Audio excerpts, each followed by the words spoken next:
Hello and welcome back to the Brew Bowl. This is our round 6 summary. There are still round 5 and round 6 NPC matches outstanding to go onto YouTube, but I've had not a lot of time because of a lot of work travel recently, and the players are keen to keep pushing ahead with the tournament, so we want to get straight into round 7. I've actually got to record a round 7 match only an hour and a half from now, so I thought I'll get the round 6 summary up, and then we'll go through and have a look at how everything is looking.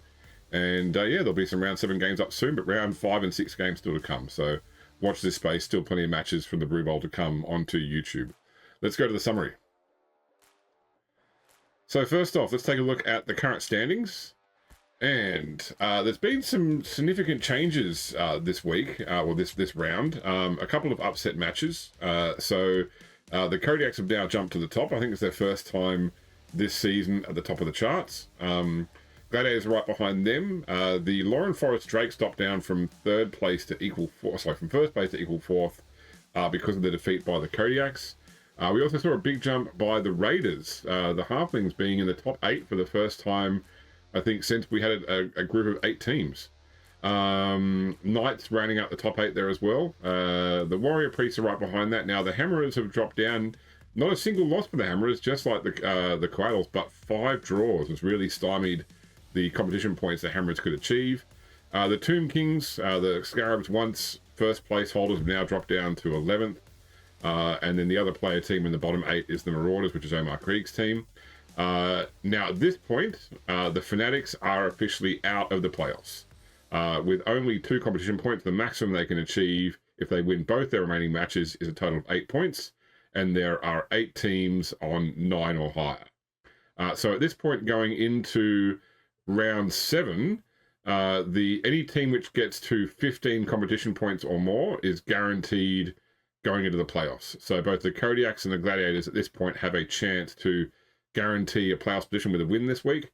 Other teams may as well if some of the bottom teams lose, and that limits their maximum points. But right now, there are still enough teams that can reach upwards of 14 points in order to say that, the benchmark is 13 or more points. Sorry, 15 or more points to guarantee a playoffs entry. Let's look at the teams. So the Gladiators had their 3-0 win over the Marauders. Certainly not a match we expected to see. This is obviously down to the vagaries of how Toolplay does the Swiss system, and probably, I'm guessing, something to do with making sure that each team is guaranteed a certain number of home and away games. We saw Fohammer take on Omar Krieg, get a significant win. That's actually the second time that the Marauders have gone down 3-0 to the Gladiators. And in fact, the first match this season where the Marauders have scored 0. Normally Omar can get at least 1 score out, but in this match the Gladiators did roll over them. And that's obviously Lyman round 2, so we're using Faisira, Nerepoli and Sabi and Carla Von Kill all out for this round. But coming back into round 7, they are a full team. They picked up block on Creanta, so quite a formidable force to be dealt with. The Axolotl Coatls, of course, being Pondo the Mad's team, had a 1-1 draw with the Harbours. Didn't do either of their points any benefit, but really they're both still in the top 8, so they've both got a good chance. Not that great on the skills side for Pondo this week with picking up Jump Up as a random secondary on right block kick. I guess that's okay with a movement 6 blocker, which the Saurus blockers are. He then fired Garlic Breath because he had Fen, which reduced the skill, and picked up a new blocker and also rolled Fen for him. So called him Garlic Breath V2. I don't know how long he'll stay in the Quaddles for, but he will be in that for the next match. The Death River Avengers had a 3-1 loss to the Warrior Priests. So a classic humans versus orcs match here. Did not go the orcs' way. Not much really saying that one. Picked up Dauntless on Dromdaz, but the Revengers are near the bottom of the table and really need to get some wins if they want a chance of being in the playoffs. But I think at this point in time, it's looking more and more unlikely. The Endervoller Kodiaks, being Dynamitz's team, had a 2-1 win over the Drakes. This was just yesterday, 2 days ago, as I'm recording this. Still a tough match for me to lose. I really wanted the Drakes to win there. I thought they had a good chance. I think most people have written the Drakes off for that match, but I thought it was quite doable. But luck did not go my way. and Dynamis picked up a well-deserved win, which of course pushed the Kodiaks to the top of the table, and then picked up tackle on one of his Ulfner. So quite a strong piece there with Frenzy, block, and tackle for taking down other players with strength 4. The Fungus Bay Fanatics, of course, our first team to be officially eliminated from the playoffs, had a 2-0 loss to the Wraiths. Just nothing seemed to really go the Goblins' way there. I know there is a player currently going through all the games on YouTube, really rooting for the Fanatics, and I'm sorry, I'm just not a great Goblins player. They did pick up a new lineman and also a replacement Doom Diver. So Zulraja Blade Tusk was their player for the positional in lineman round, but he was also seriously injured and won't be able to play in the next match as well. So a bit of a rough run for the Fanatics. They'll only have the Doom Diver, the Bomber, and one Troll for the next match in round 7. The Hyodo Harbours, being Lawson's team, had that 1-all draw with the Quaddles. Really, Lawson was well set up for that match because he'd been playing since the start of the season with only linemen originally and one positional. But he's back to a regular team with 4 positionals. I think it's be the 4. Actually, he won't have 4 positionals in round 7 because his new blitzer, he rolled poorly and they will miss the game. So round 8 will be the final round of the competition. Will be the only round where Lawson gets all 4 positionals on the field. So we'll see what we can do with the Harbours then. But in the meantime, he's still going to get past, I think, the Drakes this round as well. The Ironhold Hammerers. This is Big Spoon's team, had I'm sure, a very frustrating 1-all draw with the Enslavers. As I said, Spoon really needed the competition points to get himself into the top 8. That didn't happen. He's still got 2 rounds to go, though, with a very strong team. Picked up a second guard piece, this time on Larry Allenson. So I think that he's still with a good chance because he'll probably I think he gets a decent draw this round, and he just needs a good win in round 8 to guarantee that playoff position. But certainly, things are looking a little bit sketchy for Spoon. He just needs to have some good wins and not keep drawing. The Khemri City Scarabs had a 2-0 loss to the Halflings, to the Raiders. Obviously quite frustrating. Look, the Scarabs did very well at the very start of the season when they just got lucky with their 4+ pickups. Like, once they get the ball, they're pretty good, but this is another match where they just could not pick up the ball. Just kept rolling 3s or under. They've now picked up Pro on one of their linemen, which I guess gives them a slightly better chance at ball handling. We'll see how they go for the final 2 rounds. They were at one point the boogeymen of this season, but they have now fallen on much harder times with 3 straight losses. Leichberg Knights had a 1-0 win over the Butchers. I thought I could roll Lord Hunger with the Butchers, but it was not to be. I was playing with Lana Metzger, and this was really part of Lord Hunger's strategy, was to play with a runner and then go for a random secondary in the hope that it would then land on that player with much greater chance of that with less players on the field. And got what he wanted, put on the ball on Lana Metzger. So that player is now a 180k player, one of the highest cost players in the league. Also picked up a new blitzer for this final round, for this 7th round, and a new lineman as well. So quite a strong team here for the Knights. The Drakes, of course, had their 2-1 loss to the Kodiaks, as mentioned before. Really unfortunately, their thrower Dade took a serious injury, and the Apothecary did not help. So he is out for the next match. And then they did a random skill on Keeves, who was the one scorer for the game, and got Sneaky Git, which probably not really what they wanted. But the Drakes have struggled with really not having rerolls. I made the decision at the start of the competition to have them run with 4 positionals, and that meant no rerolls. And it really means that they have no tolerance for things going poorly. And of course, in that match, there was a lot of 2+ rolls that were rolling 1 with no reroll to help. The Norscan Marauders, Omar Krieg's team, as I mentioned before, had that 3-0 loss to the Gladiators, and very unfortunately, a serious injury for Minzo. However, it was pointed out that Omar Krieg does have the ability to, he's not dead yet, which allows you to bring a player back potentially. So I will allow Omar to make that role, so it's possible that Minzo may be in for the next round. We'll have to work that out. Otherwise, he picked up 2 heads on his Lyman Foal as well. So we'll see how he goes in round 7. The Obersteyr Wraiths had their 2-0 win over the Fanatics, keeping them in the competition really with a chance to still get into the playoffs, although quite a long chance. Picked up block on their new skeleton. So overall, a good game for them, and with a chance to improve things if they get weaker opponents in the final 2 rounds. The Butchers, of course, had their 1-0 loss to the Knights, running in there with Harak, their corn gore. They found enough money to replace one of their players, and I decided this time not to go for another Bloodspawn, but instead to have a second corn gore. So they've now got 2 Bloodseekers, 2 corn gores. Will that let them manage the football a bit better? We'll have to wait and see how they do in their remaining 2 matches, because I don't think they're making the finals. The Raiders, who of course snuck into the top 8 with their 2-0 win over the Scarabs, now have a huge team of players, still with the 2 treemen, a catcher and a hefty, but then a whole bunch of linemen and a lot of sideline staff as well. So they're actually one of the higher team value teams in the competition at the moment, but we'll see how they do in future matches. But the Raiders do have a chance of making the playoffs for the first time in Blue Ball history, being one of the few teams that has been around since season 1. And the Warpstone Enslavers, being AP's team, had that 1-1 draw with the Hammerers, which I think AP was quite happy with. He expected to lose, so a draw for him was effectively a win.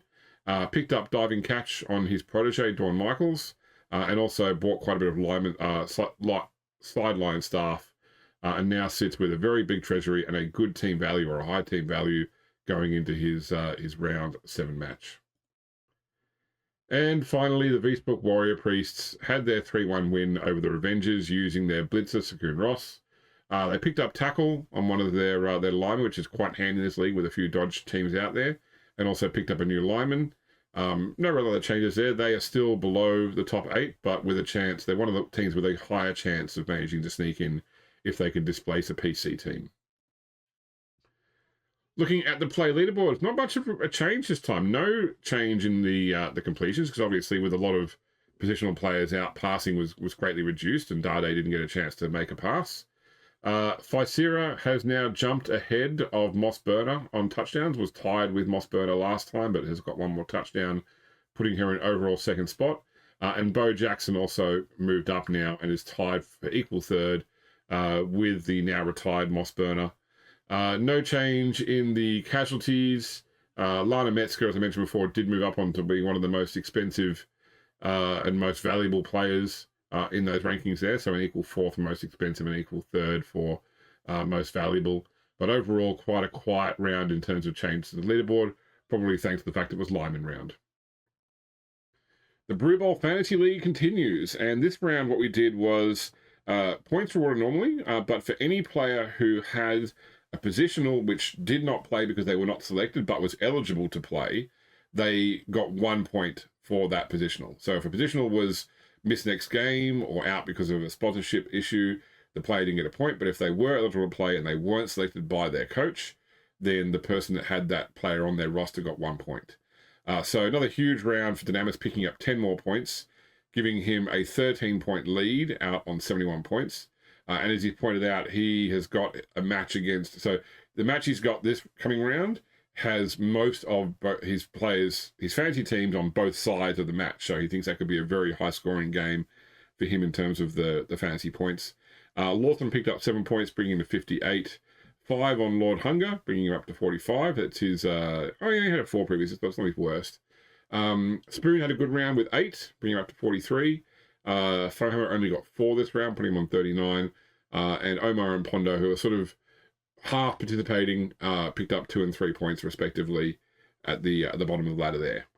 So let's take a look at the final round, the round 7 draw.